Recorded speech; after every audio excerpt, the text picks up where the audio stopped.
Hello అందరికీ, అందరు ఎలా ఉన్నారు? ఐ హోప్ అందరూ బాగున్నారు అనుకుంటున్నాను. నేను కూడా చాలా బాగున్నాను. బెల్లం పరమన్నం నేను ఎలా చేస్తానో చూసేయండి. ఒక బౌల్లోకి ఒక చిన్న గ్లాస్ రైస్ తీసుకొని నీట్గా క్లీన్ చేసుకోవాలి. ఒక చిన్న గ్లాస్ రైస్కి చాలా క్వాంటిటీ వస్తుంది. మీరు మీ క్వాంటిటీని అడ్జస్ట్ చేసుకొని తీసుకోండి.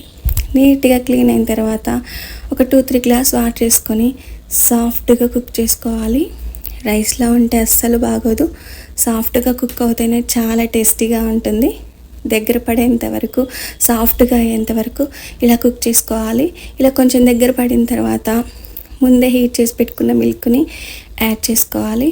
మిల్క్ ముందే హీట్ చేసి పెట్టుకుంటే పని సింపుల్గా ఉంటుంది. సో ఇలా ఈ మిల్క్ కూడా దగ్గర పడేంత వరకు కుక్ చేసుకోవాలి. మధ్యలో మిక్స్ చేస్తూ కుక్ చేసుకోండి. ఇలా కొంచెం దగ్గర పడిన తర్వాత ముందే గ్రేట్ చేసి పెట్టుకున్న బెల్లాన్ని కూడా యాడ్ చేసుకోవాలి. కొందరు బెల్లాన్ని కరిగించేసుకుంటారు, బట్ నేను డైరెక్ట్గానే వేసాను. చిన్నగా గ్రేట్ చేశాను, త్వరగా మిక్స్ అయిపోతుంది. సో ఈ బెల్లం కూడా కరిగేంత వరకు మిక్స్ చేస్తూ కంటిన్యూగా అడుగంటకుండా కలుపుతూ కుక్ చేసుకోవాలి. ఇలా కొంచెం దగ్గర పడిన తర్వాత ఒక స్పూన్ ఇలాచీ వేసుకోవాలి. ఇలాచీ పౌడర్ ఉంటే ఇలాచీ పౌడర్ కూడా వేసుకోవచ్చు.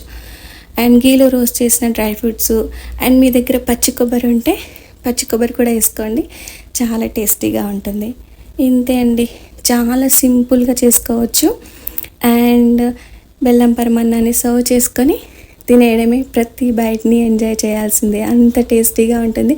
ఒకసారి మీరు కూడా ట్రై చేయండి. అండ్ మీరు కూడా ఇలాగే చేసుకుంటారా? కామెంట్ చేయండి. అండ్ నా వీడియో మీకు నచ్చిందా? నచ్చితే లైక్ చేయండి అండ్ సబ్స్క్రైబ్ చేయడం మర్చిపోవద్దు. And stay tune next video. Bye.